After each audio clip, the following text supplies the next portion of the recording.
샘터 가족 여러분 안녕하십니까? 샘터지기 김덕겸 목사입니다. 영혼의 샘터 27번째 시간, 오늘은 주후 2019년 12월 15일 주일입니다.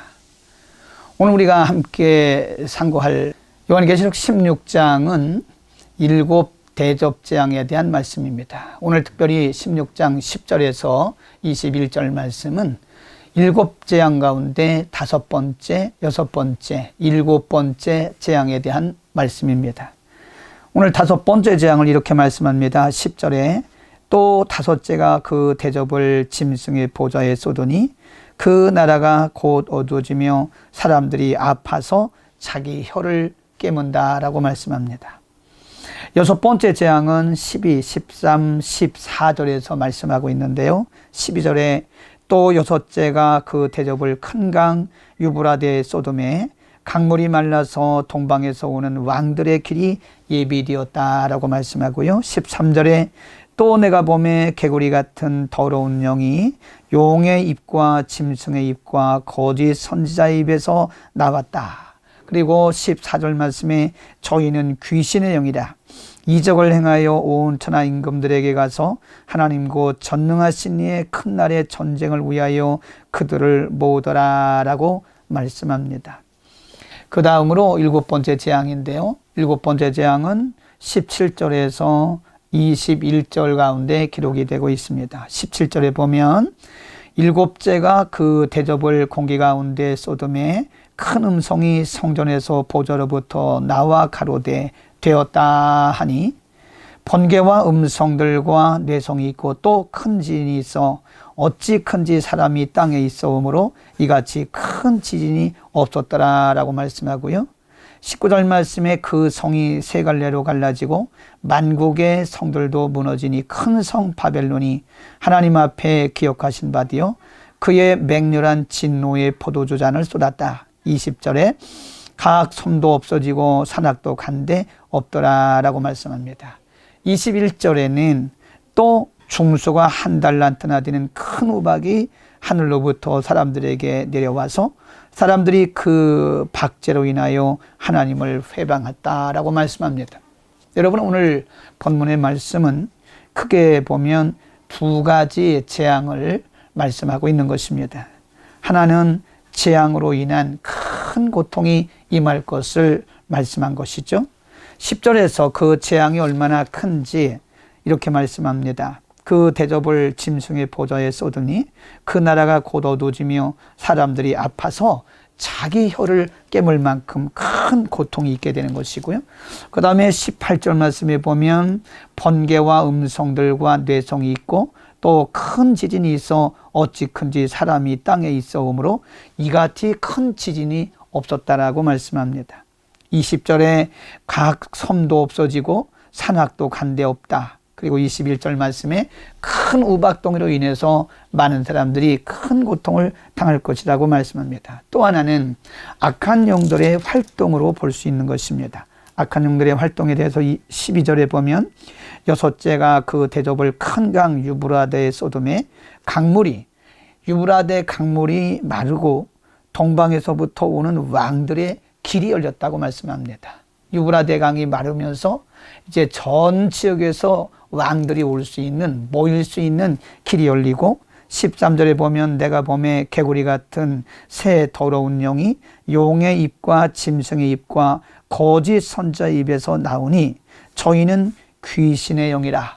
그래서 이적을 행하면서 천하 임금들에게 가서 하나님 곧 전능하신 이의 큰 날에 전쟁을 위하여 그들을 모았다고 말씀합니다. 이것은 전 세계에 있는 적그리스도와 비진리를 따르는 악한 무리들이 일치를 이룰 것을 말씀합니다.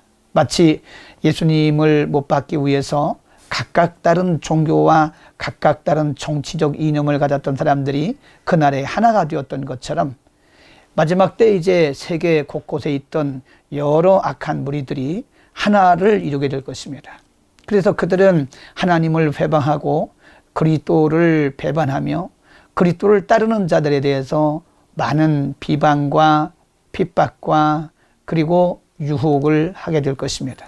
16절 말씀에 보면 새 영이 히브리음으로 아마겟돈이라고 하는 곳으로 왕들을 모으더라 그랬습니다.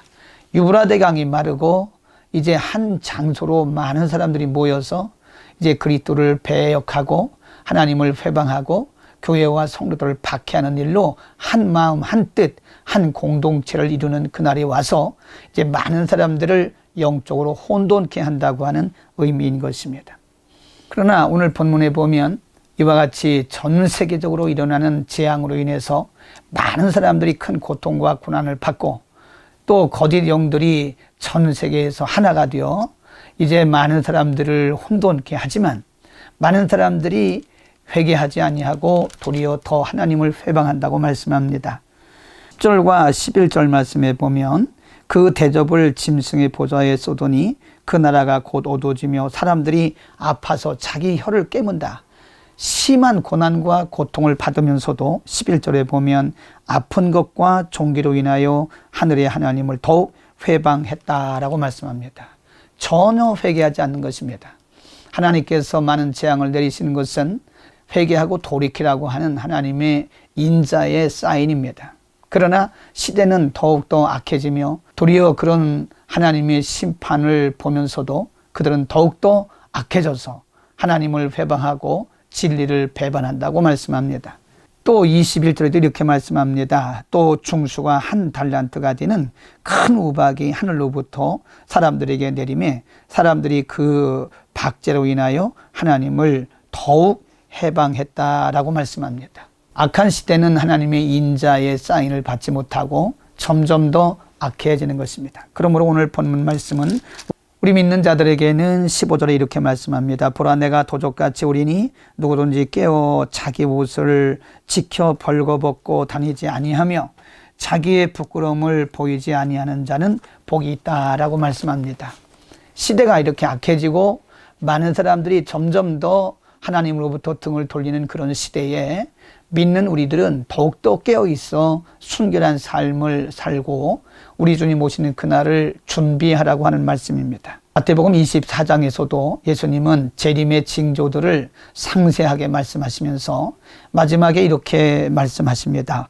마태복음 24장 44절에 이러므로 너희도 예비하고 있으라 생각지 않은 때에 인자가 올 것이다 라고 말씀하고요.